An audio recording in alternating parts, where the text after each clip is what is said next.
नमस्कार दोस्तों, स्वागत है आपका ज्ञान टीवी हिंदी यूट्यूब चैनल में। दोस्तों, हिंदू धर्म एक रहस्यमय धर्म है। ये एक ईश्वरवादी होने के साथ साथ इस धर्म में देवी देवता, भगवान, गुरु, पितृ, प्रकृति आदि को भी पूर्ण सम्मान दिया गया है। पुनर्जन्म में इस धर्म की गहरी आस्था है। यम और नियम के सिद्धांत इस धर्म के मुख्य सिद्धांत हैं। प्रार्थना, व्रत, तीर्थ, दान प्रत्येक हिंदू का कर्तव्य है। ज्ञात रूप से इस धर्म के 12,000 वर्ष प्राचीन इतिहास एक रहस्य ही है। हिंदू धर्म में ऐसे कई रहस्य छिपे हैं जिसे विज्ञान आज अस्वीकार करता है, लेकिन कुछ ऐसे भी रहस्य हैं जिस पर अब विज्ञान सहमत भी होने लगा है। आइए जानते हैं कुछ ऐसे रहस्य जो आज भी रहस्य ही माने जाते हैं। तो आइए वीडियो में आगे बढ़ते हैं। वीडियो अच्छा लगे तो वीडियो को लाइक, शेयर और चैनल को सब्सक्राइब करके बेल आइकन को प्रेस करना मत भूलिएगा। नंबर 1, इच्छाधारी नाग। हिंदू सभ्यता में सांप का एक अहम स्थान है। गाय के बाद जीवों में सांप को सबसे अधिक महत्व दिया जाता है और लोग आज भी सांपों की पूजा करते हैं। 10 मुंह वाले शेष नाग पर आपने विष्णु भगवान को विराजमान हुए देखा ही होगा। ठीक उसी तरह शिव जी के गले में भी हमेशा सांप लिपटा रहता है। सांपों को लेकर हिंदू ये भी मानते हैं कि यदि कोई सांप 100 वर्षों से अधिक समय तक जिंदा रह जाए तो उसमें किसी का भी रूप लेने की शक्ति आ जाती है, जिन्हें इच्छाधारी नाग कहते हैं। इसके अलावा ये भी माना जाता है कि सांपों के पास एक विशेष प्रकार की मणि होती है, जिसे यदि इंसान हासिल कर ले तो वो अमर और अजय हो सकता है। लेकिन इस मणि को आज तक कोई इंसान अभी तक हासिल नहीं कर पाया है।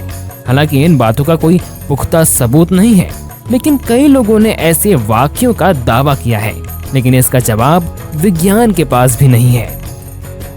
नंबर 2, कल्प वृक्ष। वेदों और पुराणों में कल्प वृक्ष का उल्लेख मिलता है।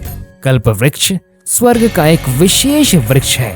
पौराणिक धर्म ग्रंथों और हिंदू मान्यताओं के अनुसार ये माना जाता है कि इस वृक्ष के नीचे बैठकर व्यक्ति जो भी इच्छा करता है वो पूर्ण हो जाती है।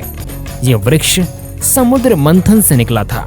समुद्र मंथन से प्राप्त ये वृक्ष देवराज इंद्र को दे दिया गया था और इंद्र ने इसकी स्थापना सुरकानन वन हिमालय के उत्तर में कर दी थी। हालांकि कुछ लोग कहते हैं कि अपरिजात के वृक्ष को ही कल्प वृक्ष माना जाता है, लेकिन अधिकतर इससे सहमत नहीं है। नंबर 3, कामधेनु गाय की उत्पत्ति। कामधेनु गाय की उत्पत्ति भी समुद्र मंथन से ही हुई थी। ये एक चमत्कारी गाय होती थी जिसके दर्शन मात्र से ही सभी तरह के दुख दर्द दूर हो जाते थे।